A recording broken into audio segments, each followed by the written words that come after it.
On June 18th in 1977, Carl Bragg was recaptured after escaping from a Tennessee prison, Brushy Mountain Penitentiary, where he was incarcerated for a murder he swore to his death that he never committed.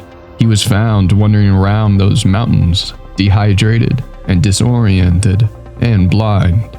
The warden was surprised to have found a prisoner so close to the facility after escaping 2 nights earlier, but assumed that the blindness, that's what had kept him from traveling very far. The doctor who examined him was stated in his report that due to his injuries and his exposure to the elements, he was astonished that Bragg was still alive. He could find no reason for the man's sudden blindness, and throughout the rest of his years in prison, Bragg refused to talk about what happened to him. It wasn't until after his death that new evidence showed up to exonerate that man. But by then, it was too late. He had lived a hell in prison, and on the one night he almost escaped, it seems that he ran into a horror even worse than life in prison. The following is his account. No matter whether you believe anything else that I tell you, you believe this. I did not kill my wife. I loved her. I would have done anything for her. And when they found her body, my world broke in half. I thought her death would be the single awful event in my life. How wrong I was. At first, the warden of Brushy Mountain Prison seemed to believe my story, that I was innocent. He was charming and he was kind to me, and he let me work cleaning the yard to avoid those rougher inmates and to get me some more outside time. And unfortunately, it didn't take very long for his act to fade. He could be so callous and cruel, and his mood would switch without warning. He beat me once for breaking a rake, another time for looking at him the wrong way. The prison doctor saw those bruises. He knew what was going on. I went to him once in torn clothes and with fresh bruises, and I pleaded for him to help me, but instead he dragged me back to my cell and he made me apologize to the warden for leaving. I realized then that I had to escape, or I was going to die right there. The warden owned me, and he could do with me as he pleased. One night, I escaped with a bunch of other guys, including the only friend that I ever made in that prison. Frank. He was a silent type, but he was always by my side, including that night when he helped me escape. I didn't find out until after scaling the wall with a ladder Frank made out of scavenged pipe that one of the other escapees was James Earl Ray. It's the guy who confessed to killing Martin Luther King Jr. All that night as we rushed up into those mountains, he talked about how he was a patsy. He was waxing on about conspiracy theories. This guy was a nut. And before long, it was my idea that we should all split up. Sticking together seemed like a sure way for us to be discovered. Frank was the only one of them that I'd miss. All I had was a flask of water. I didn't know where I was going. I just let my feet carry me. I just wanted to get out of there. And at that time, I wasn't thinking practically. In my mind, anywhere, including far up in these mountains. That was better than being near that warden. I walked for I don't know how long. Must have been hours. And that's when the gravity of the situation hit me. I was a fugitive, miles from anywhere, and my body ached. My mind was frantic. I didn't know whereabouts I was, and I knew I would soon be in pitch black. I sat by this weathered tree and I tried to make sense of it all. I wasn't afraid of spending the night out there, even though I'd grown up hearing the stories of horrors that roamed these mountains. Everyone in my town knew of someone who disappeared out there. Back then, I didn't believe in those kinds of monsters. As I saw it, I was escaping the real monster.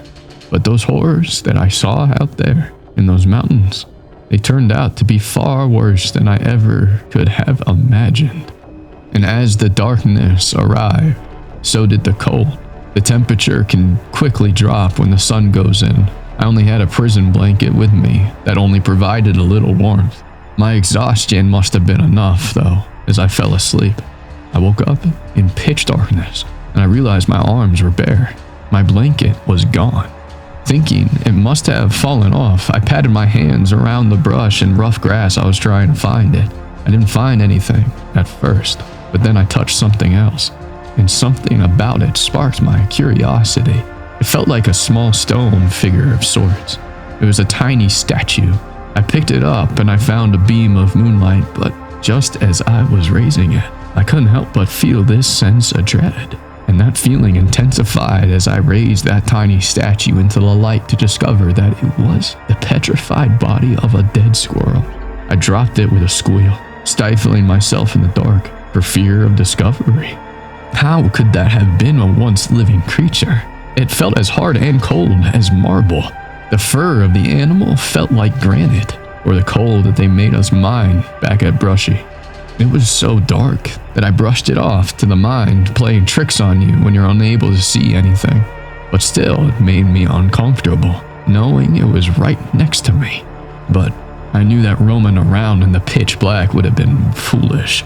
Besides, there would be plenty of critters out there in the desert, alive ones, regardless of which part of it I went in. So I wrapped my arms around my legs and I stayed like that all night with my back pressed against the trunk of that weathered tree.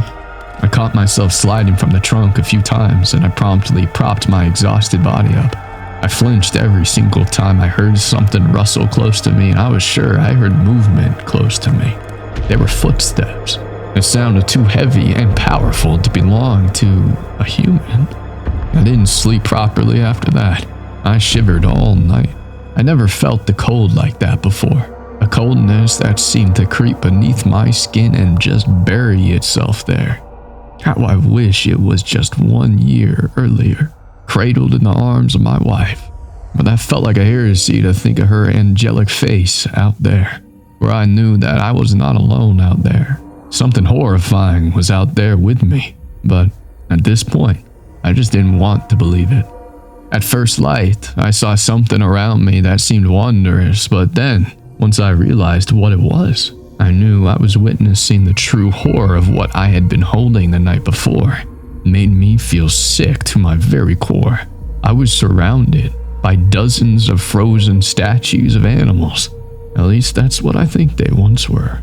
There was a circle of them. They hadn't been there when I stopped by that tree, so they must have been placed like that. But this wasn't all. The most disturbing part was that they all seemed frozen in this silent last scream, almost as though something that they had seen had frozen them. It took all my willpower to touch another one of them. It was a raccoon that was frozen with its paws shielding its face, upon which was this sickly look of death. And there were no animal prints leading up to where they were frozen. Whatever had done this to these animals had done it away from there and then moved them. I'd never known an animal to be frozen to a spot like this, and they weren't taxidermied. They were seemingly just turned to stone. And in my distress, I thought it was a trick by the warden, that he had sent someone to do this to me, to make me think that I was losing my mind. If this was the case, then it worked, as I was terrified. I touched my black eye and I sobbed at the realization that I had to go back. I had nowhere else to go. So I could either die out there in the mountains, or I could go back to him.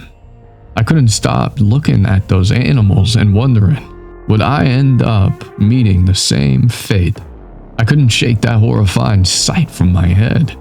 I was low on water, and I only allowed myself a small sip every couple of hours, so I was dehydrated.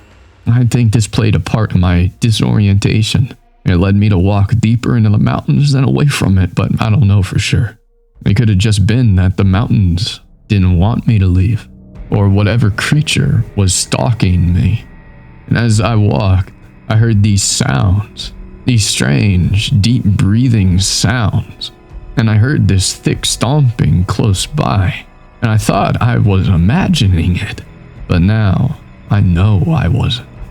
Now, I'm certain something was out there watching me.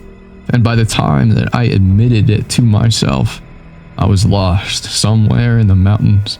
I was down to my last sip of water. My thin leather shoes were almost worn down to nothing, and I was terrified of being caught by the warden. The thoughts of what he would do to me were even more terrifying than the prospect of another night out there in those dark mountains with whatever it was that had done that to those animals. As I prepared for my second night alone in the mountains, I finished my water and I made peace with myself. My life hadn't gone the way I envisioned it would, but there was nothing I could do about that now. As it started to darken, then I heard these bird calls close by. There were dozens of them. I wondered if it was vultures with their eyes set on me, but I couldn't spot them circling above me. I crouched down and I took my shoes off to rub my blistered feet, and then I heard the rustle in the grass. I looked up. I was fascinated with what might be found in the brush, and as I approached it, this pit formed in the bottom of my stomach. I spotted it right ahead of me, caught up in the grass. It looked like some piece of material, and I walked barefoot over to see what that was, and I gasped. It was a piece of my prison blanket. I was sure of it. It looked like the material had been torn. It didn't make any sense how it traveled there, especially not in this still air. I turned around and I asked if anyone was out there, but only silence answered me. I walked along the long grass trying to find any other signs of my prison blanket, and that's when I saw it. My blanket, or at least some part of it. It was tied around this hard stone something. I reached out to take it, and that frozen thing rolled over. I did not just scream, I wailed. That was Frank's head, at least what was left of it. Frank's eyes were locked wide with horror, and the break in his neck, it looked more like someone had broken a carving than decapitated a human being. I stared right into that ghastly neck, and even the blood itself was frozen somehow by what Frank had seen in his last moments. I'd never seen anything so horrific. It was so disgusting. I couldn't help but vomit. And then I clenched my hands over my mouth and I started running, barefoot. And I just don't know what did that to Frank or where the rest of his body was. My heartbeat echoed so loudly it matched my footsteps, but it didn't mask my fear. I just didn't understand why that head was wrapped in my blanket. Like whoever or whatever had done this, it was playing with me. I turned and I ran, shoeless and thoughtlessly through the mountains. And as I ran, I heard something following me. These muffled grunts, these heavy thuds in the mountain grass and stone. I didn't look back. I just kept on running. But as it was darkening and the ground was rocky and uneven, I tripped over a tree root and I tumbled onto the ground. I was aching. My whole body burned like fire. Those grunts grew around me, and then above me, those muffled breathing sounds. My eyes darted around the area to try and place it, but I couldn't see anything.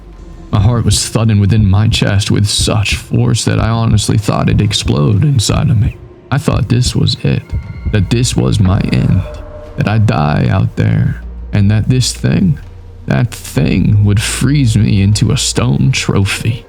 That it'd use my silent screams to taunt the next poor bastard who got lost out there.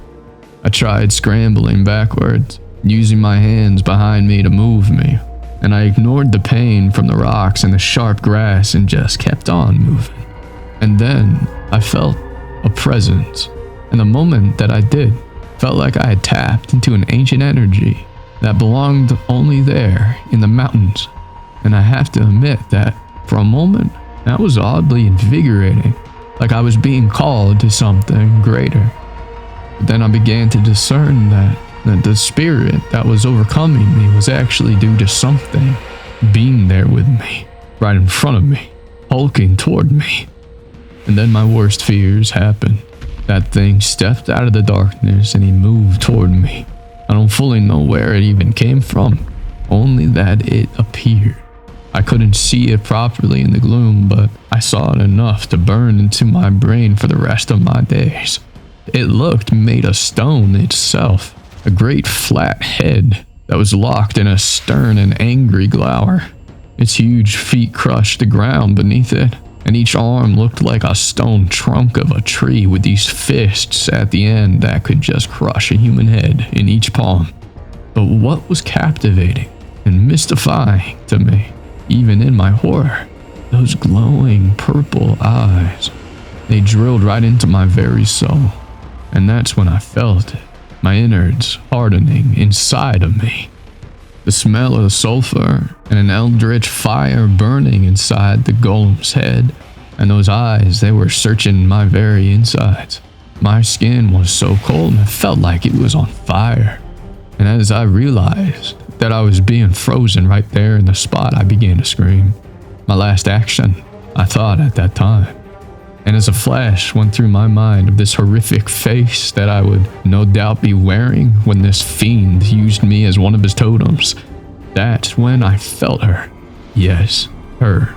I couldn't mistake it. Somehow she was right there. The spirit of my wife.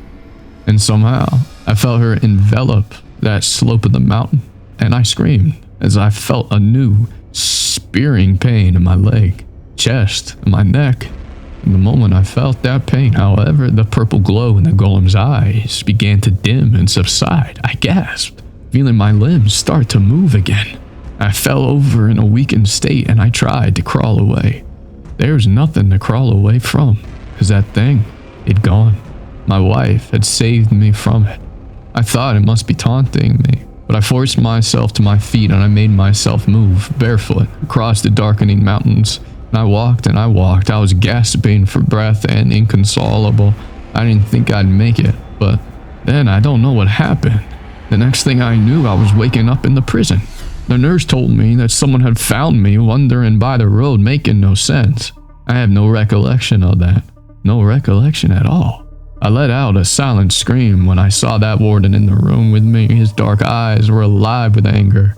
I was free of that creature that was out there in the mountains, but I wasn't free of him. The doctor saw my body and my injuries, and I had these purple runes burned into my chest, my leg, and my neck, and I knew that somehow my wife's spirit had burned them there as proof, absolving me of my sins, enough for the judgment of that golem to treat me better than Frank. Just thinking about that haunts me more than I can express in words. The fear that I feel is incomprehensible. It aches through my entire body. This fear that is out there somewhere in those mountains. That one day it might find me again and finish what it started. On hearing Carl's account, officers searched the mountains, but without an exact location, they were unable to find the area that matched his story. James Earl Ray and the other inmates, they were all captured in the coming days, except for Frank, who was never found. Carl died in prison in 1983. His cause of death was listed as unknown, just like the truth of what really happened to him on that night on Brushy Mountain all those years ago. And to this day, many strange occurrences and disappearances are still recorded there. And for more scary horror stories, please subscribe. I'll see you in the next video.